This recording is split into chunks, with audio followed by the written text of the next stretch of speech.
Hello friends, and welcome to tutorial number 7.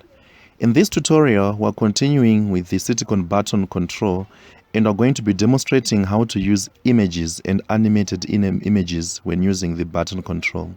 So go ahead and drag and drop your Citicon button onto the WinForm. And we're going to start by demonstrating how we can use animated images, which are GIF images.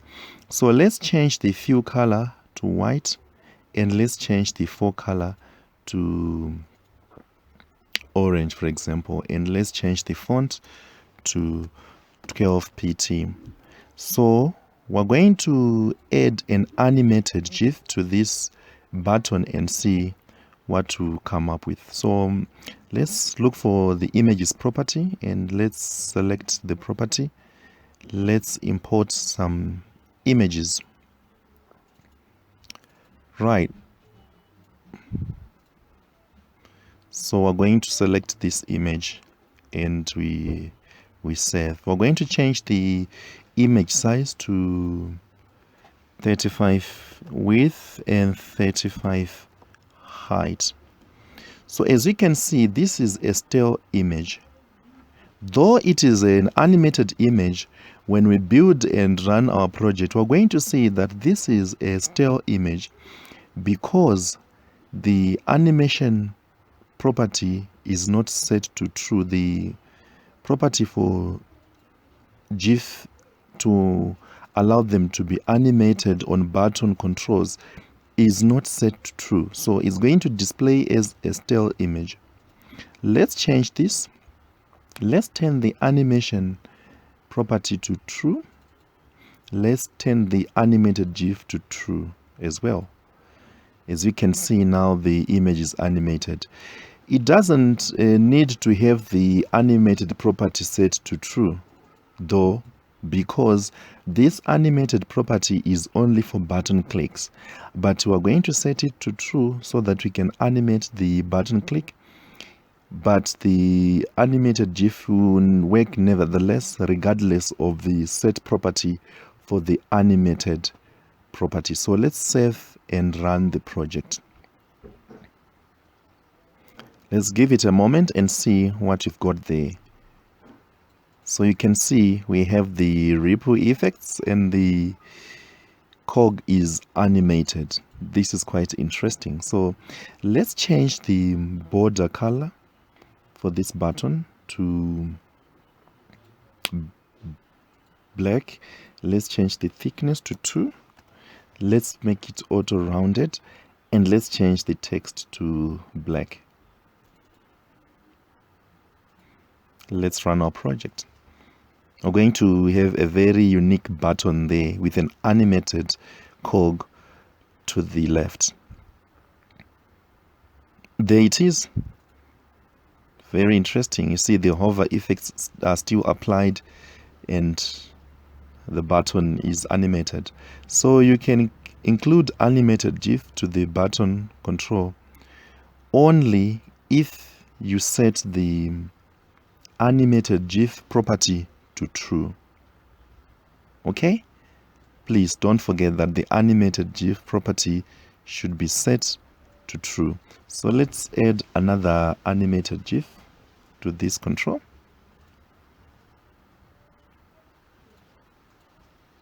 Right. Let's run and see.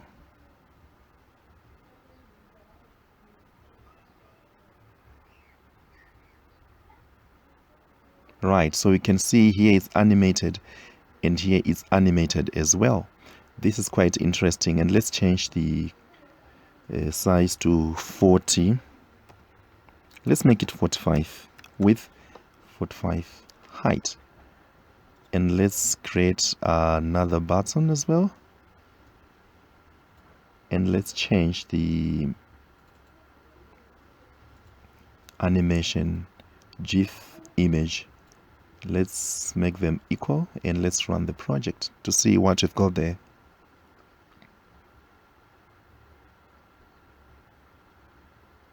Let's give it a moment. Right. So there we have, guys.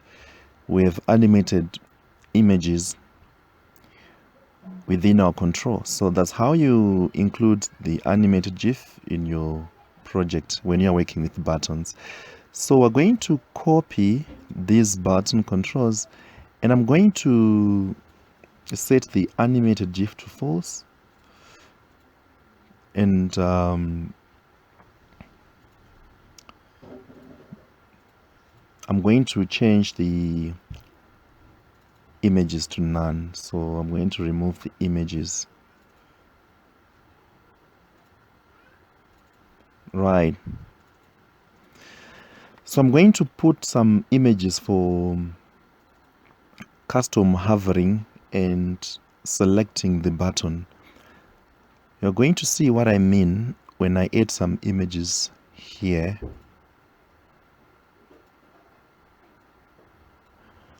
On mouse hover and on mouse click, we're going to have some images applied. So the default image is this idle photo images from Google Photos.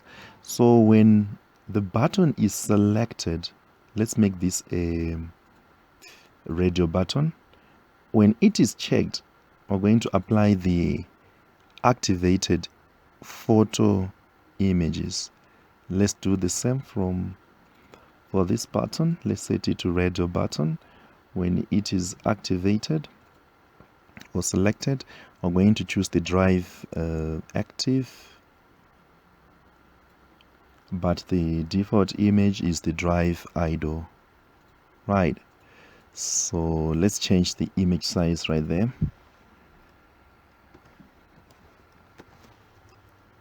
Let's make it even down to 30 width and 30 height.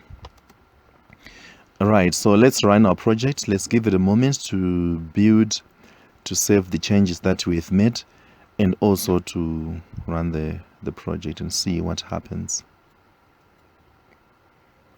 Right, there it is. When it is selected, you can see the images are applied when the button is selected. So that's how we work with images when we are using Citicon button. We can set the images that are applied when a control is hovered over, and when a button control is selected, we can set the images. It's quite easy and very simple, as you can see right there. So I'd like to show you guys before I conclude another interesting feature. Let me remove these buttons. Another interesting feature that we have there, let me set the buttons to auto rounded to false. We have the focus color. I'm going to set the focus property for these buttons. So let me first remove these buttons so that I don't confuse you guys, and add some brand new buttons. Like this.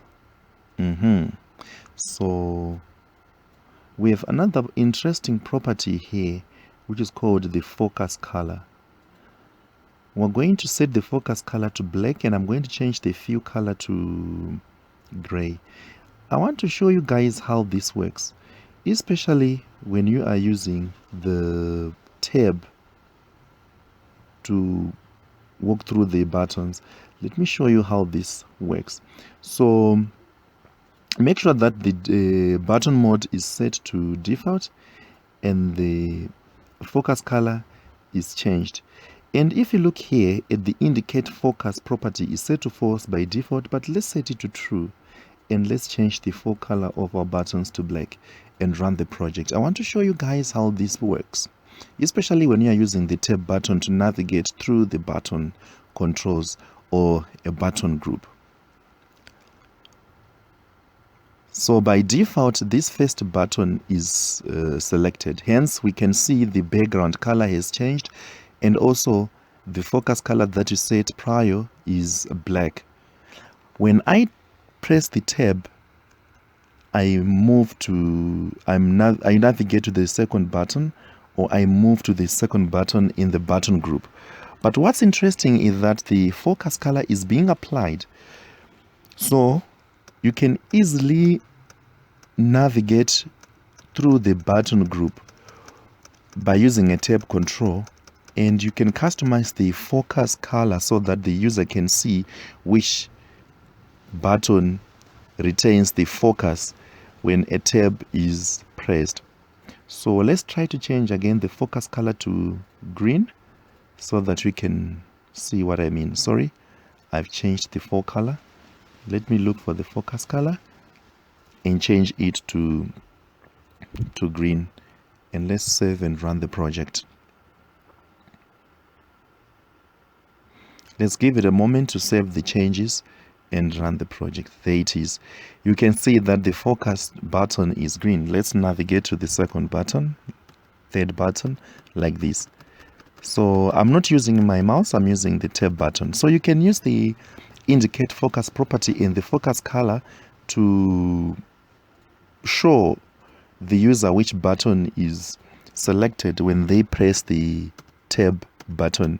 This is very easy and very convenient, especially when you want to include the tab navigation capabilities within your application. So this is how we can use the images. We can also use the animated images within our button controls. Of course, the rest of the properties are self-explanatory, like the image align. The image will be aligned like the text align. The text will be aligned according to the setting. The show decoration property, if set to true, it will apply a drop shadow around the button control, as we can see right there. So let's run our project and see the drop shadow or the back shadow applied to the button control. Yeah, so we can change the properties for the shadow. We can change the radius to 3. We can even change the color from black to gray or to red, orange, whatever color you want, green, according to your needs. So this is how we use the Citicon button controls. It's quite easy, it's quite simple, and it's quite straightforward. The rest of the controls you see, the properties you see within this control are quite self-explanatory. So thank you so much, guys, for joining me in this tutorial. So this is how we can use the Citicon button. In our next video, we're going to demonstrate how to use the Citicon checkbox. So please stay tuned. Cheers.